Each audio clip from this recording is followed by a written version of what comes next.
The Supermarine Spitfire. I started that today, and it's actually Airfix's newer kits, and they actually just go together really well. I mean, just follow the instructions, and once you start clipping off the parts off the trees and glue them together, I mean, they just bam, bam, bam, you already got it done.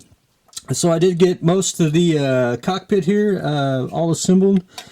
The control panel. I did, however, leave off some of the clear parts. This little I want to call it a little bombing thing that sits on top here.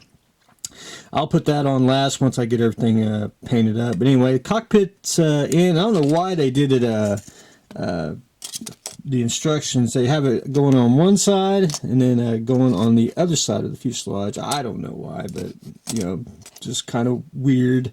Anyway, I got that in, and then I'm going to close up the fuselage and pretty much rock and roll after that. But anyway, that started the Super Spitfire, which is probably what I'm going to call it, then the Supermarine. The Rat. One thing, the little mouses. I haven't put these together yet, which I will. I'll probably just take like a morning and assemble them. So if you don't see me put them together real soon, don't fret. I will have them assembled. But I wanted to concentrate mostly on the Rat itself. I did get all the parts on the turret. All the parts on the turret. Got that all on. Got the barrels on. The barrels are going to be a little loose, which is I really can't help it. I got it clamped down really tight, and it still wants to I still couldn't get them to where they would you know, stay up, but it's not a killer. But anyway, got the photo etch on, got that on one side, got the ladder on the other side, and got the main gun on the not main gun, but the frontal gun, if you will. Got that on, and I got all the parts that are supposed to be on the tank on, and now basically down to the photo etch. The photo etch back here, you get a ladder, you get a little railing that goes on top, and one thing that I'm going to have to do, and you can see it's not completely on, is I'm going to tack it on a little bit more, and then I'm going to take, and I probably don't have any, I do, I'm going to take some strip, and it's going to be a little bit thinner. I'm going to put strip on one side, I'm going to put strip on the other side. This way it'll be sandwiched in, and it'll give something more for the photo etch to bite into, and it won't really change up the whole lot, but it'll just make the photo etch just a little more sturdier once you got the styrene strips glued together. Just to make a little more, and it'll give a little more extra detail. My only really complaint with the photo etch, I think it's a little thin. I wish it was just a little more thicker.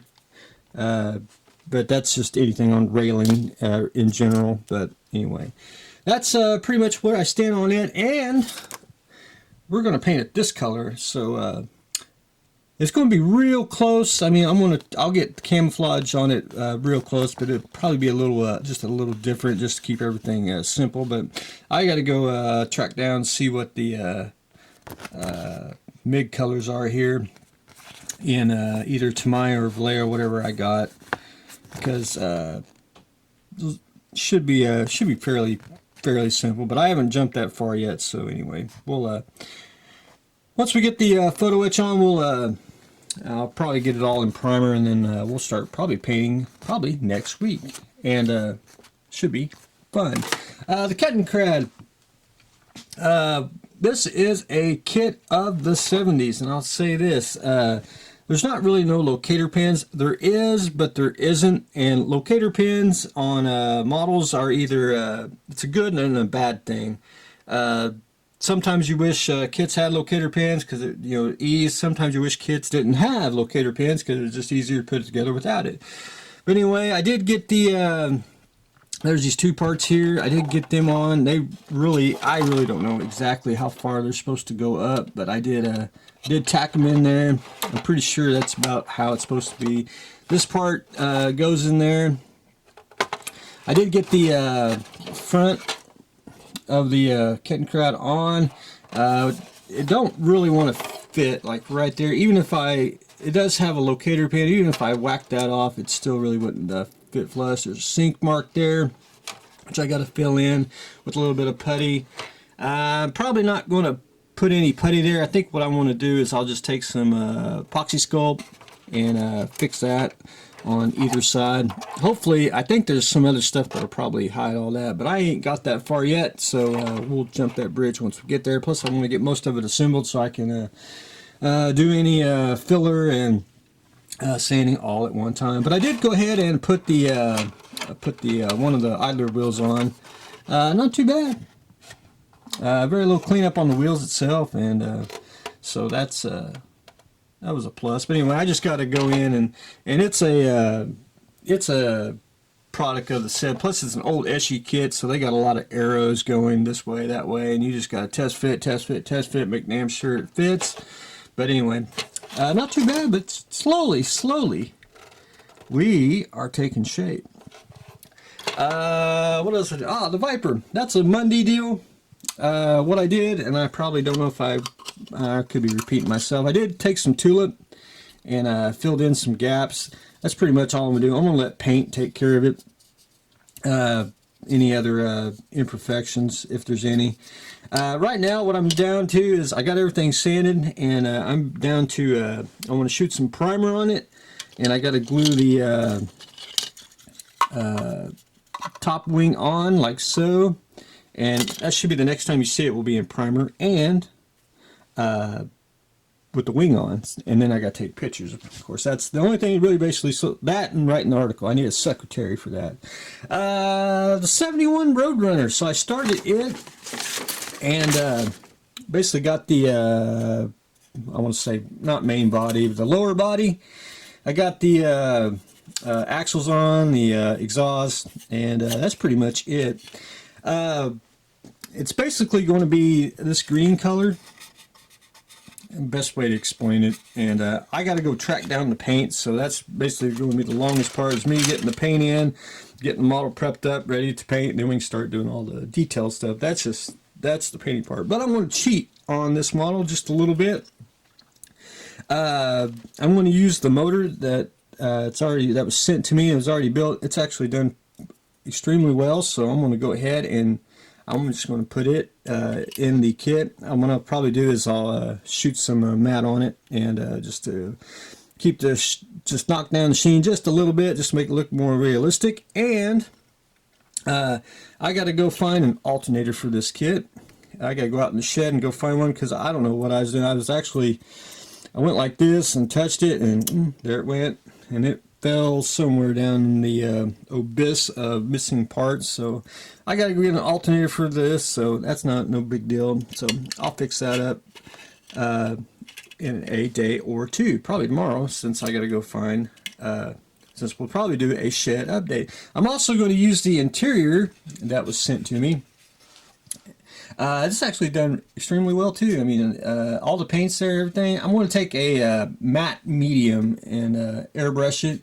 It'll just it'll take some of the sheen off a little bit, and it'll give it a little more, I think, a little more realistic look. Just to not a painted look, you know, not a semi-gloss, but it's just kind of just a nice little dull shine. So that's pretty much the assembly of the car itself.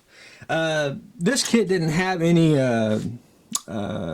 chrome parts, so I got to put the and they were sent to me separately, so I got to put the bumper on, and of course the wheels, and there's a little few other things we'll take care of. But I got to basically get clean up some of the chrome parts here and some of the wheels, make it a little more realistic.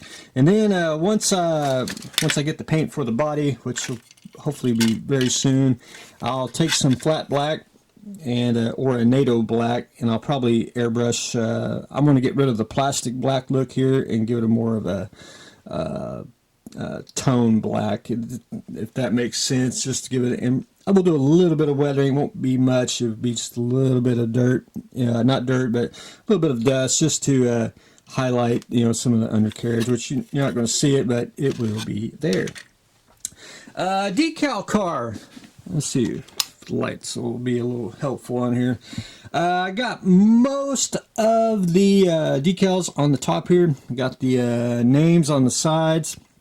I started this morning putting the S&P, the good Smile Racing decals, and a lot of other ones. Just started getting them on. Now what I'm about to do is I'm basically down to the decals that go on the sides here. Once I get them on, I'm going to take Mr. Knife, which needs a sharp blade. I'm going to go in and I'm going to have to start trimming some decals that go on the insides here, just to make everything fit real good, and then basically put a lot more setting solution. For the bumper itself, it's on, but I'm going to have to take a knife and cut along where the line goes and start putting a lot of solution down, just so you can be able to pull the bumper back off and put the parts on, but then put it back on. That is pretty much what I'm down to. The decals are just slowly but surely, and I'm basically down to this.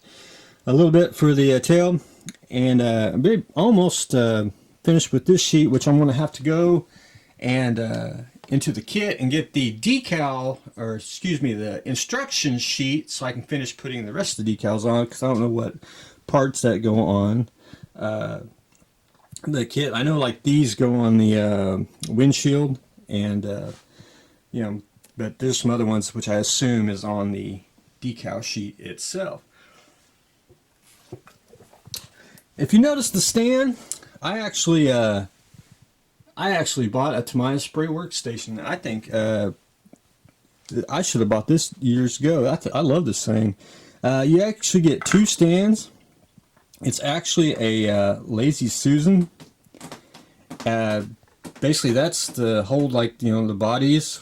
My only really complaint with the little body stand thing here is I think it should, the little brackets should have like a little piece of foam on it, so you can actually hold it, just to give it a little more sturdy. But I got it locked in like that, and it holds it. It's very sturdy, nothing falls, and it's straight up and down.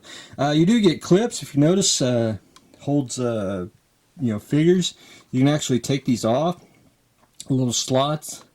But one thing that I liked really well is, say you needed to paint something on a tree, snip the tree off just to get you a little thing there, stick it on there, and it holds it. It's crazy. That, I think, is just ingenious. But I love the thing. I mean, it's just the right size. It's got holes in here for I guess you can do some other bigger trees, or, you know, tubing and all that. But anyway, really worth the 17 bucks I paid for it. I should have bought this years ago. So you know, who knows, I may buy another one down the road and may modify it just for some science fiction models. But who knows? I think it's a great work stand. And I got some photo etch, which we'll discuss that in a shed update, so I'll show everyone that. But I did get my little paint rack in. Well, my assistant went out. Yep. So it's actually a door-mounted basket holder, and most everyone, when they use Tamiya and or Vallejo, they have basically a wall mount paint holder, and you can buy them, and you can also make them, but I'd have to have one from basically floor to ceiling. And I don't know if I'd have it Vallejo size, or I'd have it Tamiya size. But anyway, I like the basket method. I think it's, you know, you pretty much have to go look, but you can pretty much see what you have, and you can go through it. Most of this is Tamiya, Vallejo, and Tamiya. And that's pretty much all of what I own in Tamiya, which is 1, 2, 3, 4 baskets full. And then Vallejo, which I use a lot of, it pretty much goes out. But anyway, there's the model there. That's just a regular Vallejo. I got another half rack that's basically coming, and that's going to fill in. That's going to have my basically enamels, which is Model Master, and then I can separate my where is it? The acryls, and separate the Humbrels, and I got some poly scales, which they don't make anymore, but you know, anyway, it's actually pretty decent. I really I'm impressed with it. It actually holds up